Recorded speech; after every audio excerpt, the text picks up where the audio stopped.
still remember that night. The night I waited for my son Saad until the sky turned pale and the birds began to wake. I sat near the window with a small lamp glowing beside me, the same lamp he used to study under when he was a boy. I kept telling myself, "He will come." He promised he would come.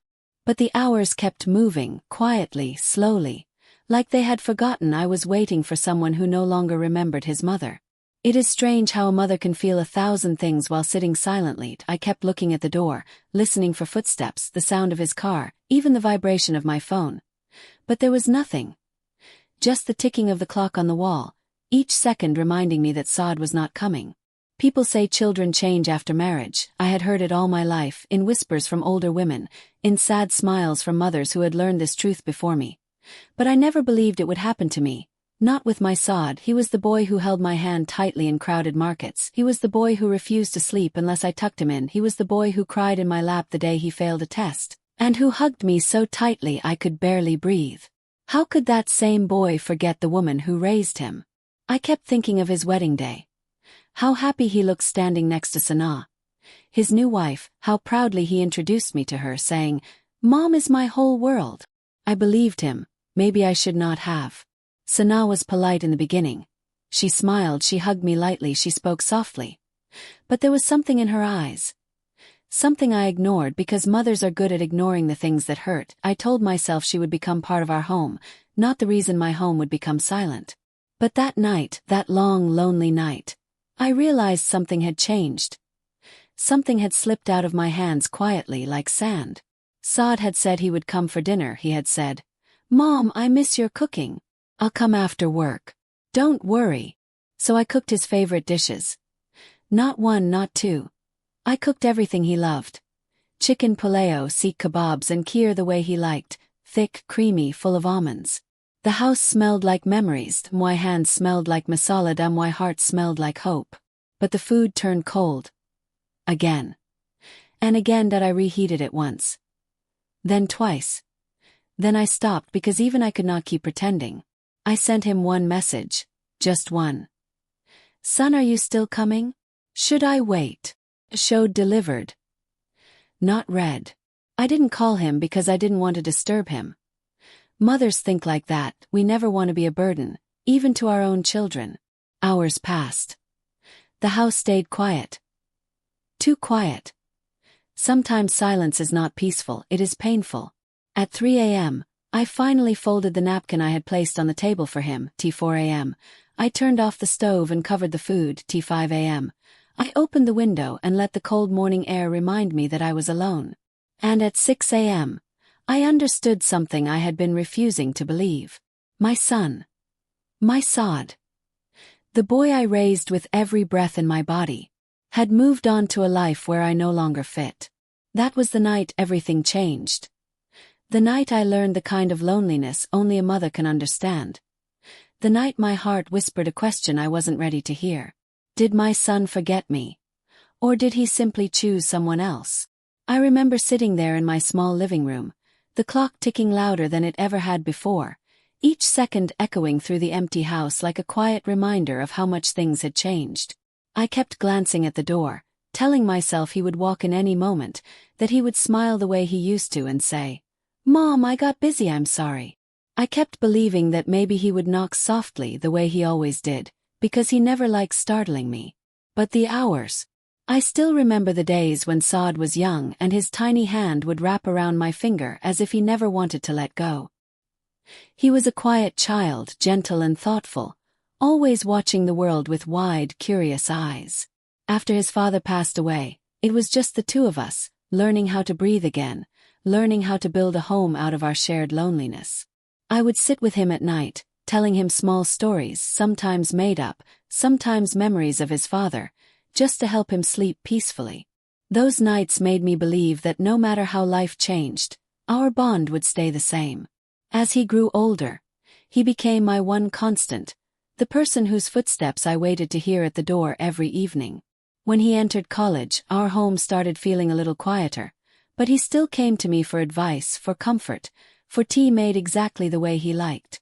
Even then, I felt the world slowly pulling him away, the way life always pulls children into their own futures.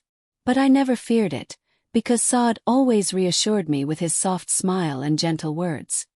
He would say, "Mom, I may grow older, but I won't grow away." I believed him, perhaps too deeply. When he met Sanaa, I was happy for him from the very first day, even though a small corner of my heart tightened. Sanaa was warm, polite, with a soft voice and eyes that seemed to hide thoughts she never spoke aloud. I tried my best to welcome her as if she had always belonged to us, hoping she would feel at home beside my son. I remember making her favorite dishes, asking her about her work, offering small kindnesses that mothers offer naturally. At that time, I didn't know I was trying too hard, stepping into spaces she wanted for herself. I didn't know the quiet distance that would slowly grow between us, like a thin line at first, then a wall I could no longer see past. I remember the first few weeks after Saad's wedding as clearly as the soft light that enters my living room every morning. Everything felt new, a little strange, yet full of hope. I kept telling myself that marriage changes routines, not relationships. A mother remains a mother, no matter how many new doors her children walk through. Sanaa, my daughter-in-law, was gentle the first few times we met. She would smile politely, offer me tea, and sit in the living room with folded hands and quiet grace. I tried my best not to overwhelm her with advice or questions. I remember thinking, give her space. Let her adjust. She is someone's daughter too. That thought always softened my heart. Saad would talk to me on the phone almost every evening. The calls were shorter now, 5 minutes, maybe 10, but I held on to them the way one holds on to a fading photograph, afraid it might slip away. He would say, "Mom, everything is good," in that rushed tone children develop when they grow older, when they no longer have time to describe their entire day. And each time I would nod quietly, even though he couldn't see me. One evening, I went over to their new apartment with a small dish of kheer. It was Saad's favorite. I spent the whole morning stirring milk, the way he used to like it, thick, sweet, and full of almonds. As I stood at their door, holding the warm dish close to my chest, I felt a flutter of nervousness. It was strange to feel nervous around my own son's home, but life changes us in small, unnoticed ways. When Sanaa opened the door, her smile was polite, but her eyes looked tired, or maybe I imagined that. "Mom, you came. You should have told us," she said softly. She didn't sound unhappy, but she didn't sound excited either. I told myself not to think too much. Saad came a minute later, hair still wet from a shower. "Mom, you made kheer," he said, and for a moment, he sounded like the little boy who used to run to the kitchen before the spoon even touched the bowl. My heart warmed instantly. We talked for a while, the three of us sitting together. It felt new, a different kind of family circle. Smaller, but still warm. Or maybe I wanted it to be warm. Still, I noticed little things. Saad kept checking his phone. Sanaa kept glancing at the clock. The air felt fragile, like a thin sheet of glass between us. But I told myself, they're adjusting. This is normal. Don't read into it. A mother's heart always chooses hope first. When I left that evening, I stood outside their building for a moment, feeling the cool night settle around me. And something inside me whispered that life was changing faster than I was ready for. But I ignored that whisper. I wanted to believe there was nothing to fear. Because how could I fear losing a child I had raised with my own hands? Remember the weeks after Saad's wedding as a strange mix of joy and quiet adjustment. Sanaa had just entered our lives, and I kept telling myself that every new family needs its own space, its own rhythm, and its own gentle breathing room. I tried to step back just enough so they could settle, but not so far that Saad would feel I was drifting away. Some evenings I sat on the sofa, thinking about how quickly children grow, how suddenly a home can shift. I reminded myself that this was life. Children moving ahead while parents learn to follow more slowly. Still, something inside me held a small fear, a fluttering feeling that I might lose the closeness Saad and I always had. He used to call me every night before bed, telling me little things about his day. Now the calls came every 2 or 3 days, sometimes not at all. I tried to understand, to smile through it. Sanaa seemed like a kind girl, soft-spoken and respectful, and I wanted to have a gentle relationship with her. Whenever I visited, she offered tea, asked about my health, and talked about her new job.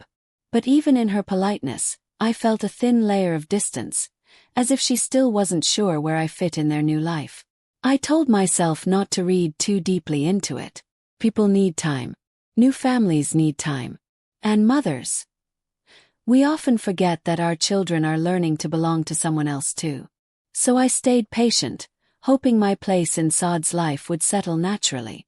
I hoped he would still see me the way he always had, not as someone intruding, but simply as his mother. The small changes were the first signs.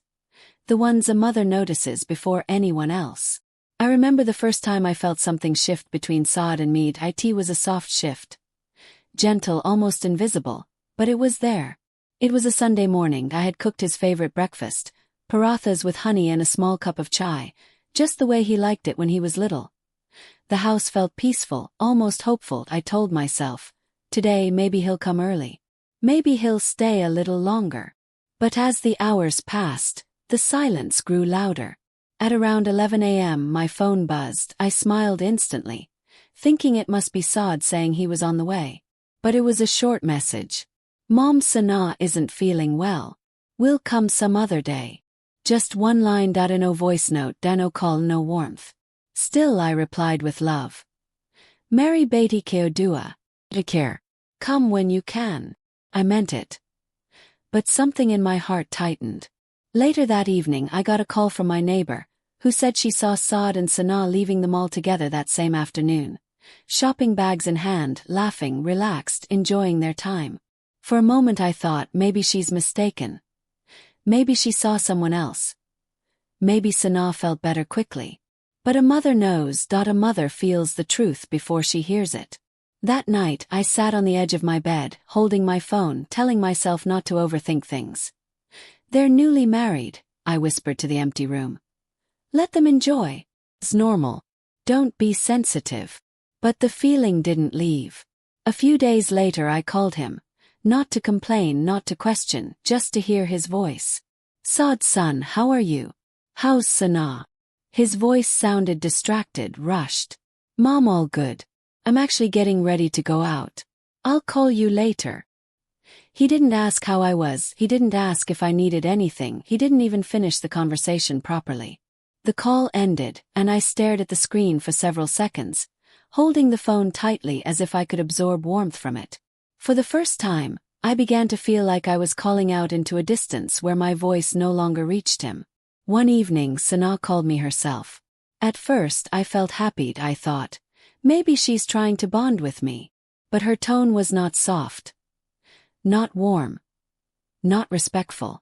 Mom, she said, I think Saad needs some space. He's trying to build his own life now.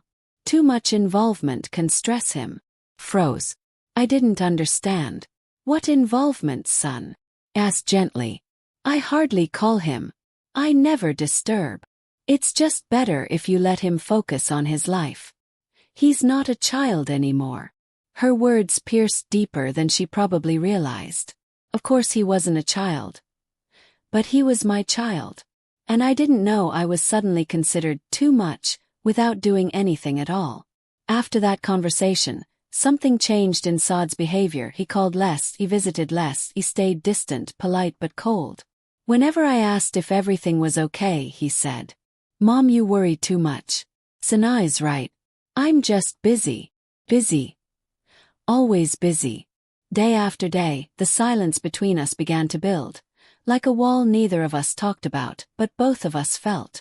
I kept waiting for it to go back to how it was. I kept waiting for my son to return to me. Not physically but emotionally. But instead, he drifted further. Word by word.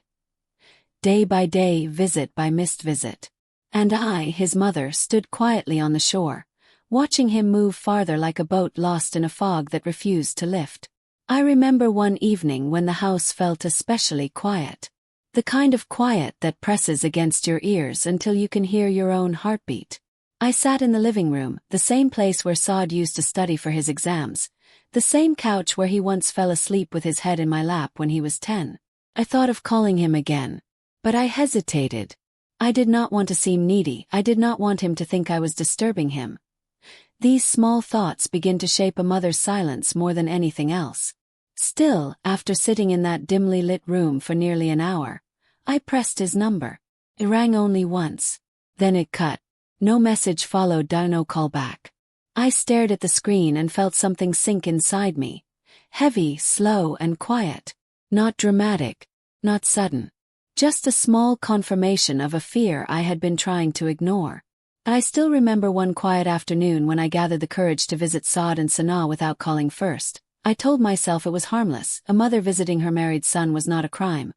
But even before I reached their building, something inside me felt tight, as if warning me to turn back. Still, I didn't. I carried a small box of homemade sweets with me, made exactly the way Saad loved them when he was little.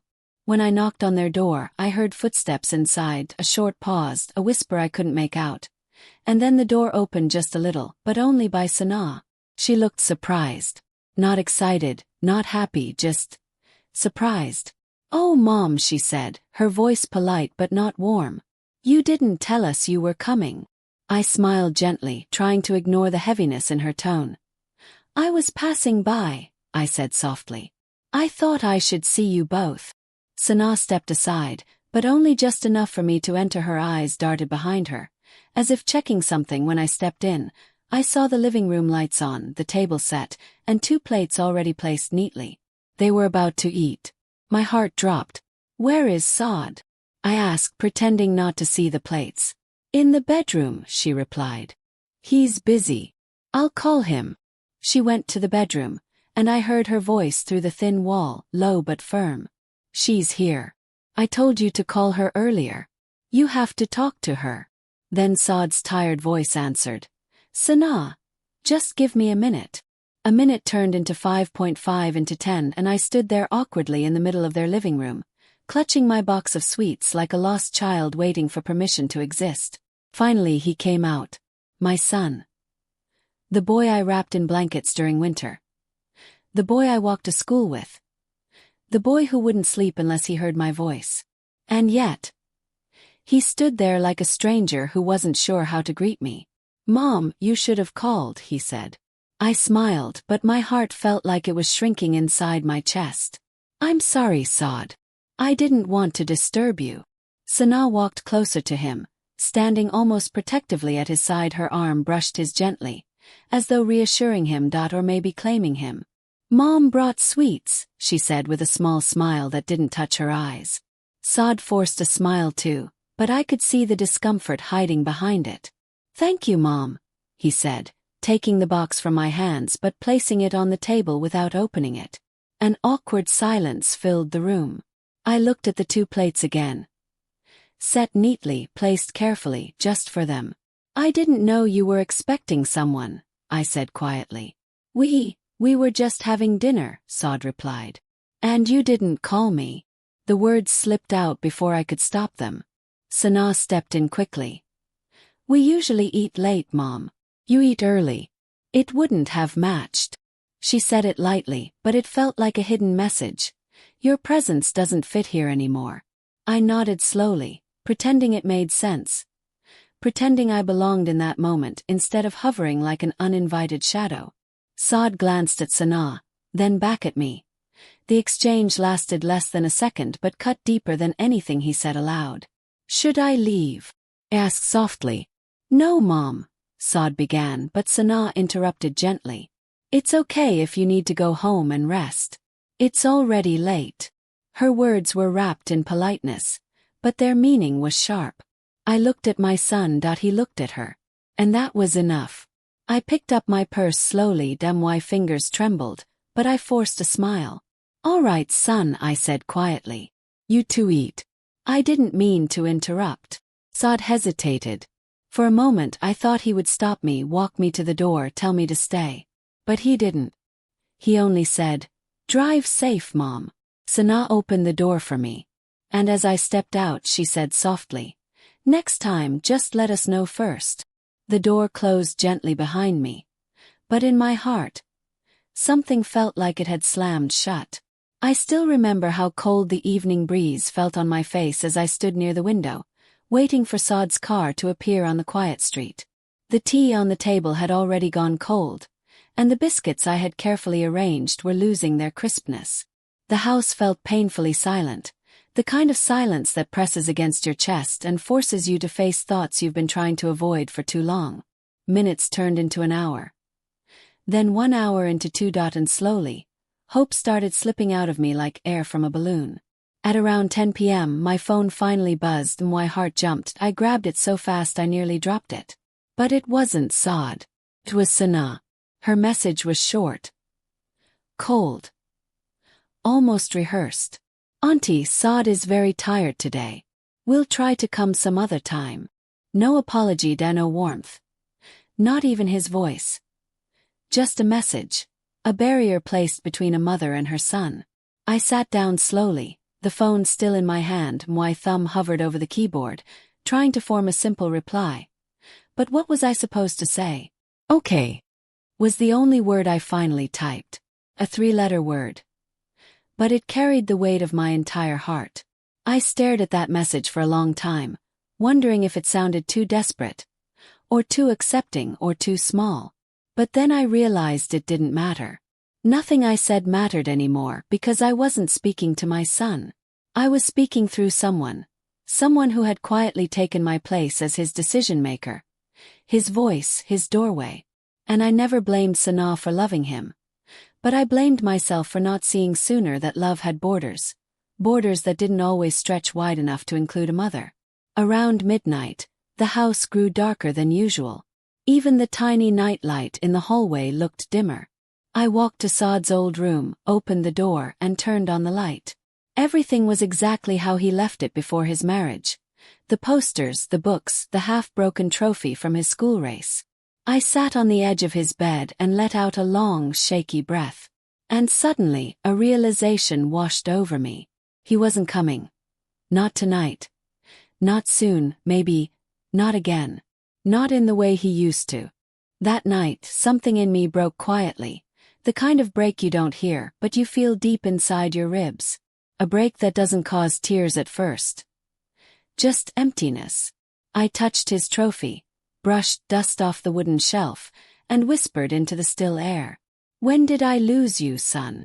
It felt strange calling him that out loud, as if the room had forgotten the name over time. I closed my eyes and tried to remember the last time he sat beside me, laughing, telling me about his troubles, asking for my advice. But memory became blurry, like looking at an old photograph through fog. Maybe motherhood had stages. The first was holding him, the second was teaching him, the third was watching him grow. And the fourth was learning to let go. But I didn't know letting go would feel so lonely. I returned to the living room and stood by the table where the cold tea sat untouched. A small part of me still wanted to believe that Saad would call, just to say he was sorry, that he still loved me, that he hadn't forgotten me. But the night ended without a single ring. And that silence was the turning point. It wasn't the moment Saad stayed away, it wasn't the moment Sana messaged. It was the moment I realized something deeper. My place in his life had shifted. Not erased completely. But moved, quietly, slowly, without warning. And the worst part, he didn't even see it happening. Because mothers fade quietly, like background lights in a house where new lamps have been installed.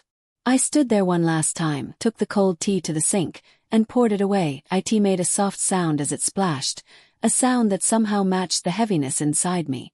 That night, I understood something I had never prepared myself for. A mother loses her son not in a single moment, but in a series of small silences. And I had finally reached the last one.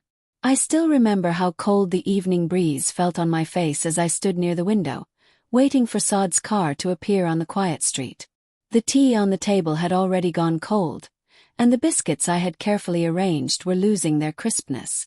The house felt painfully silent, the kind of silence that presses against your chest and forces you to face thoughts you've been trying to avoid for too long. Minutes turned into an hour. Then 1 hour into 2. And slowly, hope started slipping out of me like air from a balloon. At around 10 p.m. my phone finally buzzed and my heart jumped. I grabbed it so fast I nearly dropped it. But it wasn't Saad. It was Sana. Her message was short. Cold. almost rehearsed.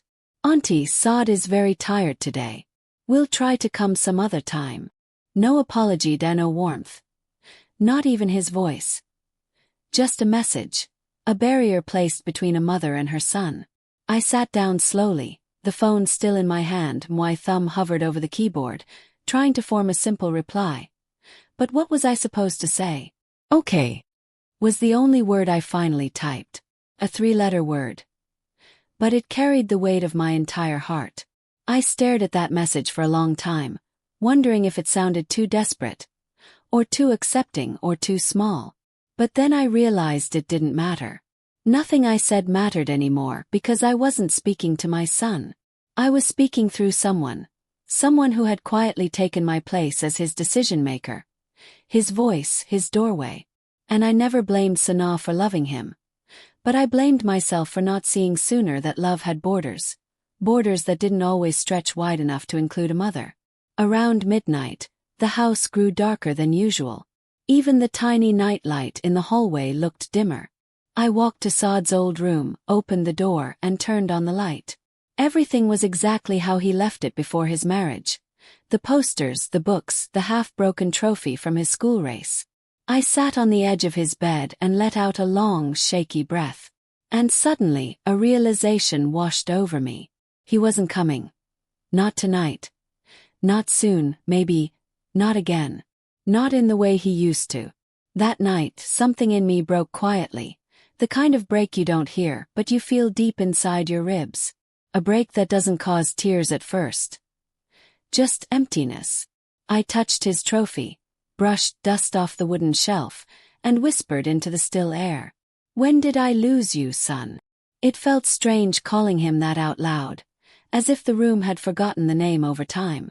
I closed my eyes and tried to remember the last time he sat beside me, laughing, telling me about his troubles, asking for my advice. But memory became blurry, like looking at an old photograph through fog. Maybe motherhood had stages. The first was holding him, the second was teaching him, the third was watching him grow. And the fourth was learning to let go. But I didn't know letting go would feel so lonely. I returned to the living room and stood by the table where the cold tea sat untouched. A small part of me still wanted to believe that Saad would call, just to say he was sorry, that he still loved me, that he hadn't forgotten me. But the night ended without a single ring. And that silence was the turning point. It wasn't the moment Saad stayed away, it wasn't the moment Sanaa messaged. It was the moment I realized something deeper. My place in his life had shifted. Not erased completely. But moved, quietly, slowly, without warning. And the worst part, he didn't even see it happening. Because mothers fade quietly, like background lights in a house where new lamps have been installed. I stood there one last time, took the cold tea to the sink, and poured it away. It made a soft sound as it splashed, a sound that somehow matched the heaviness inside me. That night, I understood something I had never prepared myself for. A mother loses her son not in a single moment, but in a series of small silences.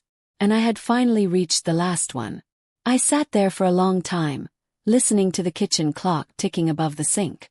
Every tick felt like a reminder of the years I had spent loving Saad, the nights I had stayed awake when he had a fever, the mornings I packed his lunch, the evenings I waited for him to come home from school.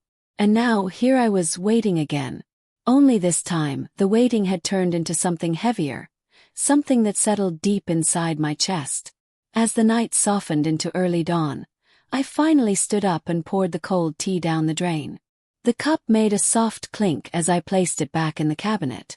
That sound, small as it was, felt like closure, quiet acceptance. Maybe things were changing in a way I couldn't control anymore. The next morning I thought about calling Saad again. My hand hovered over my phone, my thumb trembling slightly. But I didn't press the button. I told myself, let him call when he wants to. Let him come when his heart remembers. It was a painful thought, but it felt honest. Instead, I turned my attention to things I hadn't done in years. I opened the windows wide and let the early sunlight fill the house. I wiped the frames, dusted the curtains, cleaned the forgotten corners. While I worked, memories came and went. Saad's laughter echoing in the hallway. His footsteps running across these same floors, the way he used to sit by the window doing homework. Every memory hurt, but it also healed me slowly. Around noon, I made myself a simple lunch and sat at the table. The chair across from me, the one Saad used to sit in, looked painfully empty. I reached out and touched it gently, as if touching the past. Later in the day, I stepped outside and walked to the small garden I had neglected. The soil was dry, the leaves turning pale. I knelt down and began pulling out the weeds one by one. Working with my hands made me feel grounded. It reminded me that life grows again, even after being ignored for a long time. And then, unexpectedly, Sana called. Her name lit up my screen and my breath caught. For a moment, I didn't know whether to answer. But I did. "Greetings, Mom," she said softly. Her voice didn't have the sharpness it once carried. It sounded tired.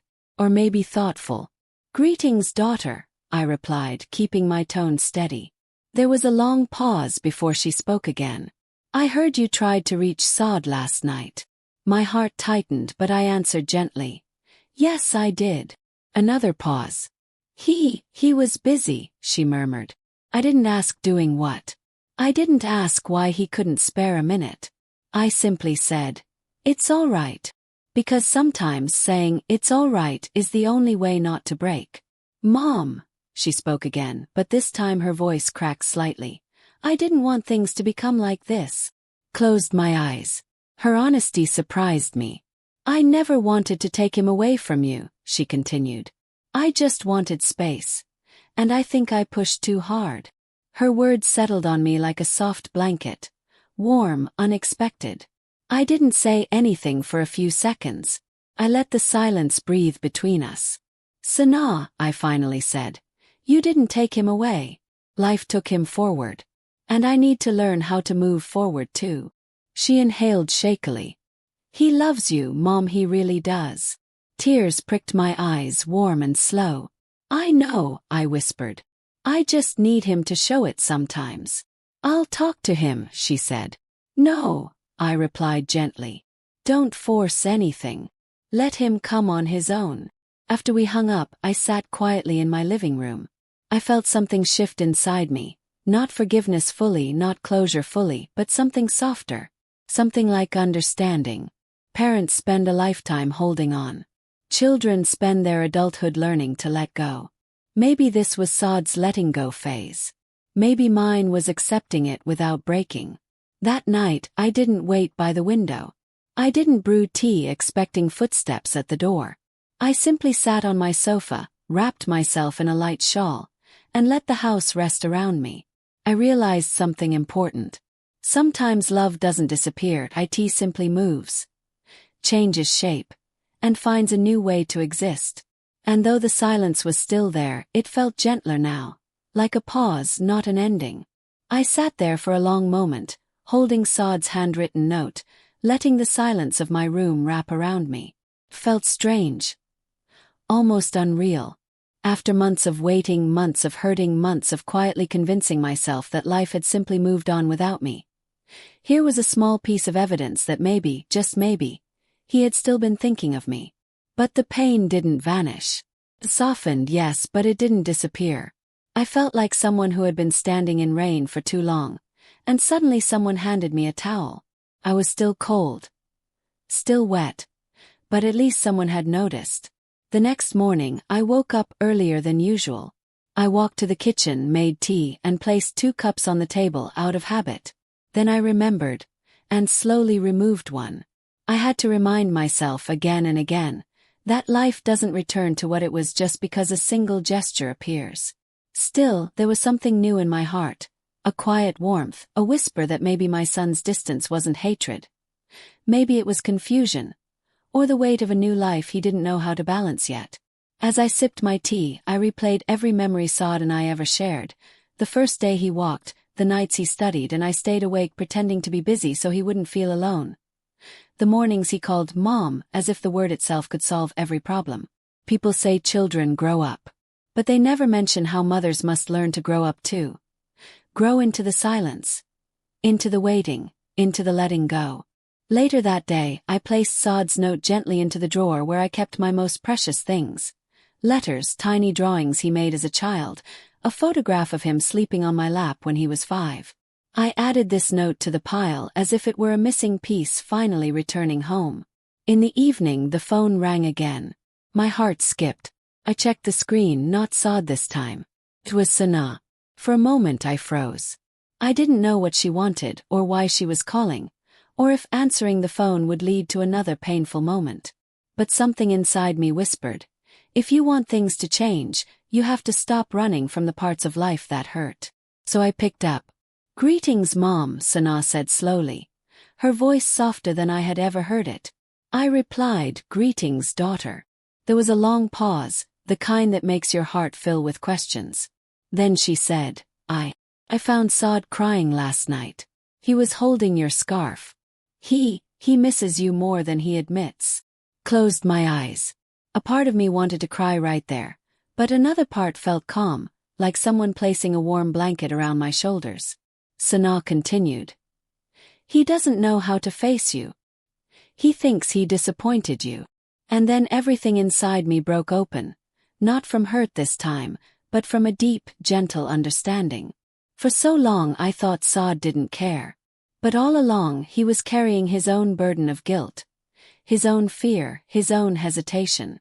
I never wanted him to feel that, I whispered. I know, Sana replied. I am sorry too, Mom. Maybe I should have tried harder. Her voice trembled, and for the first time I didn't hear distance in her tone. I heard sincerity.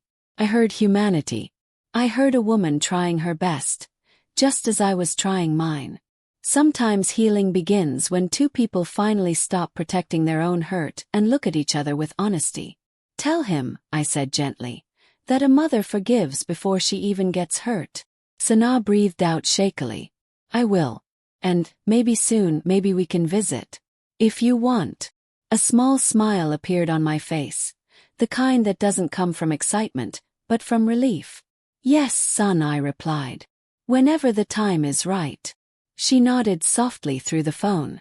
Thank you, Mom.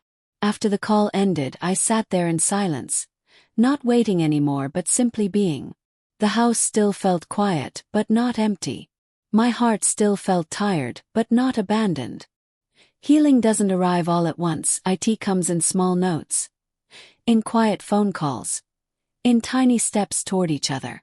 And now, for the first time in months, a part of me believed that Saad and I would find our way back, not to the way things used to be, but to a new place where love could breathe without fear, without misunderstanding. I sat on the edge of my bed that evening, hands resting in my lap, feeling both exhausted and strangely lighter.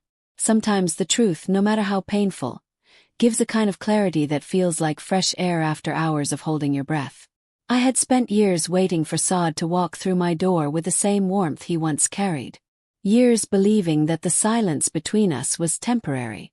Years hoping that one day he would simply remember that his mother existed. But that night, as I folded the blanket I had prepared for him so many times, I understood something quietly but completely.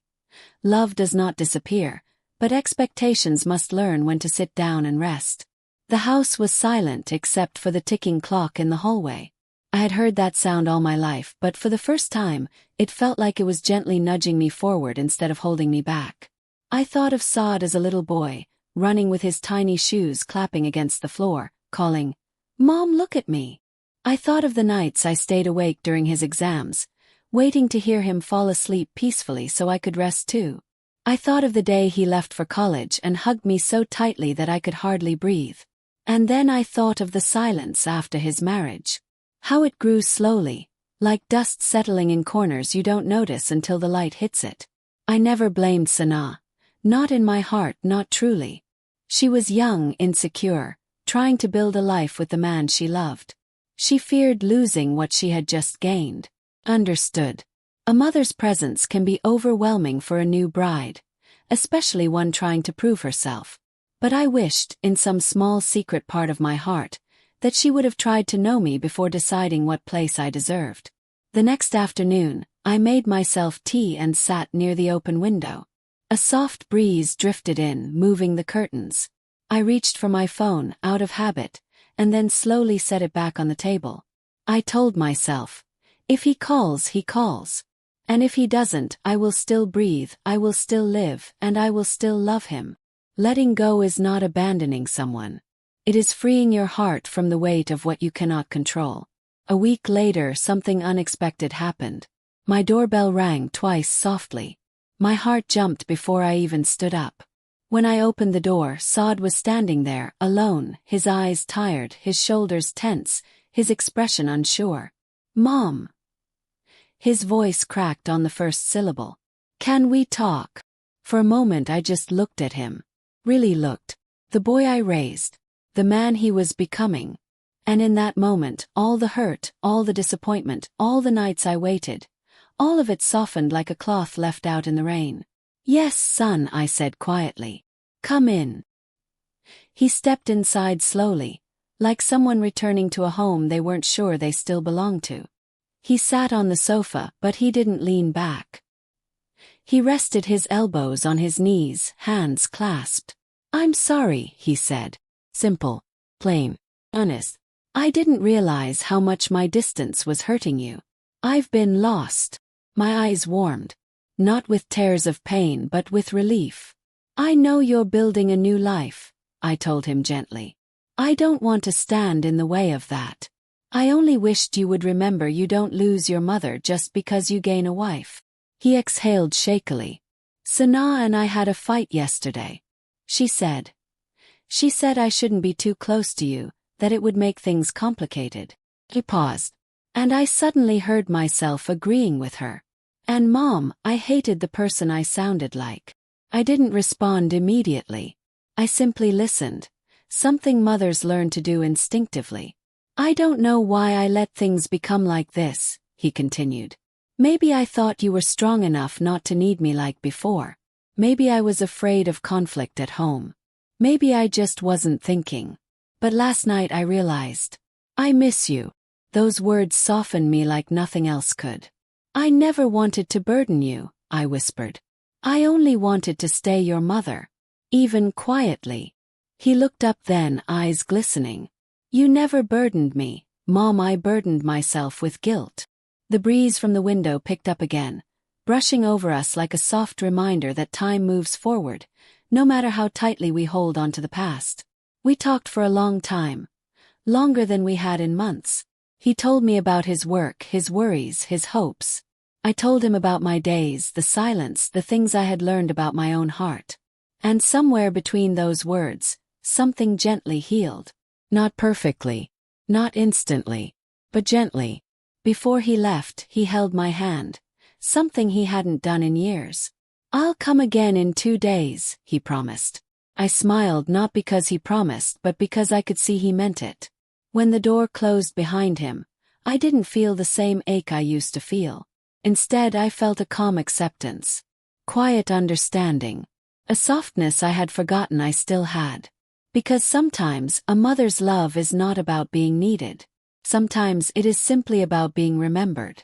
And that was enough. New beginning. Waiting gently at the edge of forgiveness. When the morning sun finally crept through the curtains, its soft yellow light fell across the empty chair near my door, the same chair I had placed outside last night, hoping Saad would sit in it when he arrived. It was still empty, still untouched, and somehow that sight hurt more than the long hours of waiting. I stood there quietly, holding the edge of the doorframe, breathing slowly, as if preparing myself to accept something I had been resisting for too long. The truth was simple, painfully simple. My son had built a new world for himself. And in that world, I no longer had a permanent seat. That realization didn't come with anger or bitterness. It came with a strange sense of calm, like the stillness after a long night of rain. Sometimes life teaches you the same lesson over and over, until you finally whisper, "All right, I understand." I walked back inside and made myself a cup of tea. The steam rose slowly, warming my face. I sat down in the same place I had waited for him last night, and for the first time, I allowed myself to breathe without expecting anyone to knock on my door. Later that afternoon, my phone finally buzzed, a single message from Saad.